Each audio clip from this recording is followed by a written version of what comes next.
We are living in a truly wild time for medicine. On one hand, we're seeing scientific breakthroughs that honestly feel like they're pulled straight out of a movie.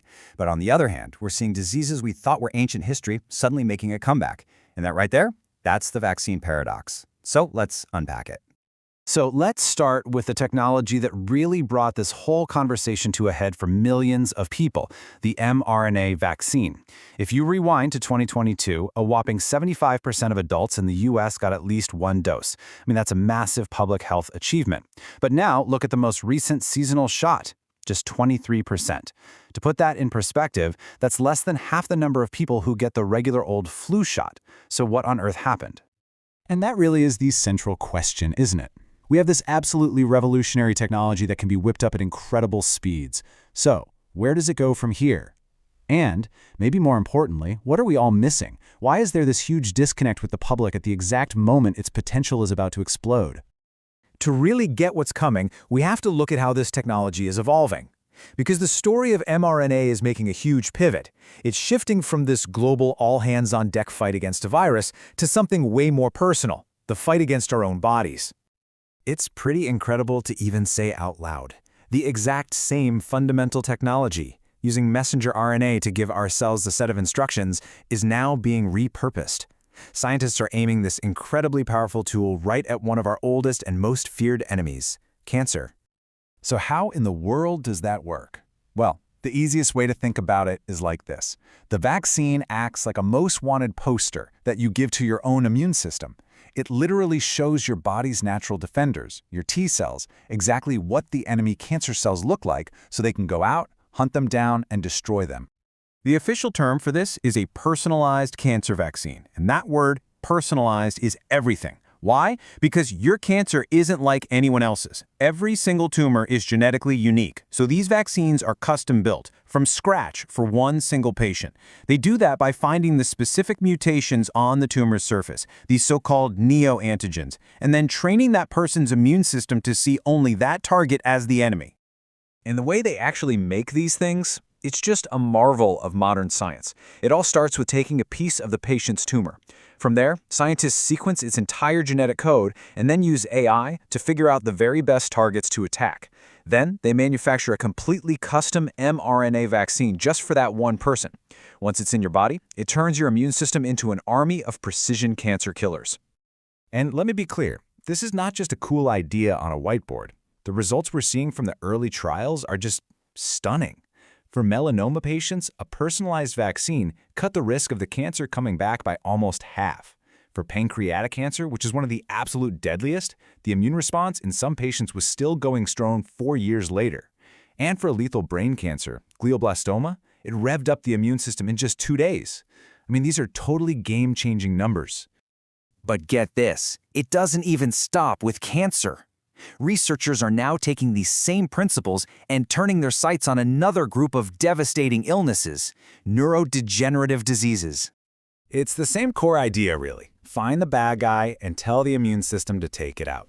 So for Alzheimer's, there's a vaccine in the works that basically teaches the body to clear out those toxic tau protein tangles that are gumming up the brain. And for Parkinson's, they're testing a therapy that attacks the buildup of another one of these rogue proteins called alpha-synuclein.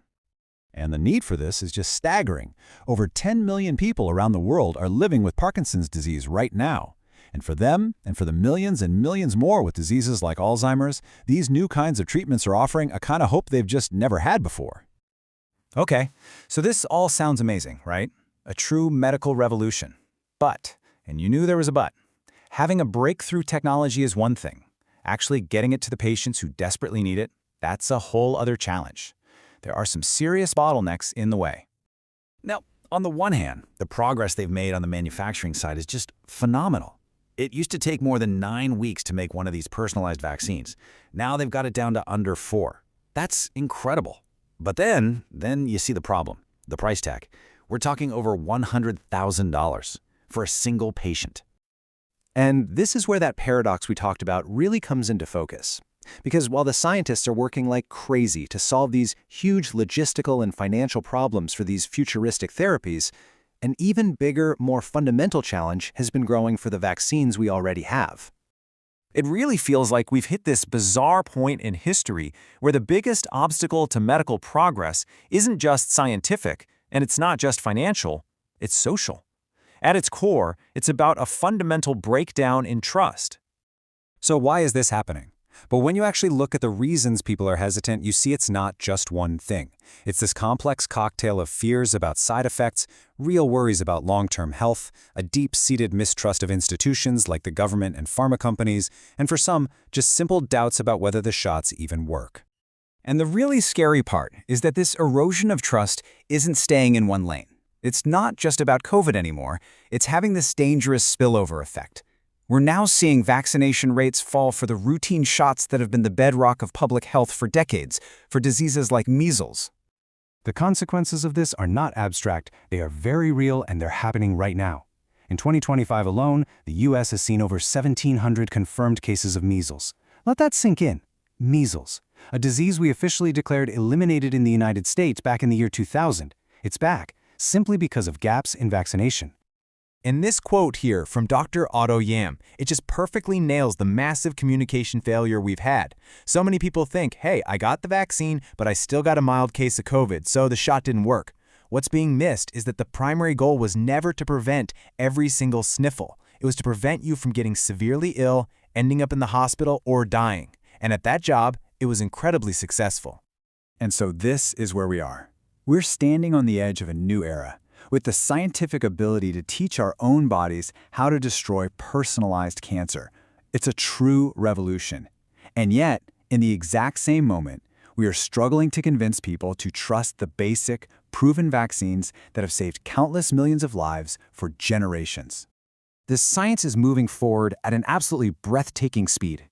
We're literally learning how to rewrite medicine itself. But the biggest question, the one that might determine our future health more than any single discovery, is whether we can learn how to rewrite the story of trust.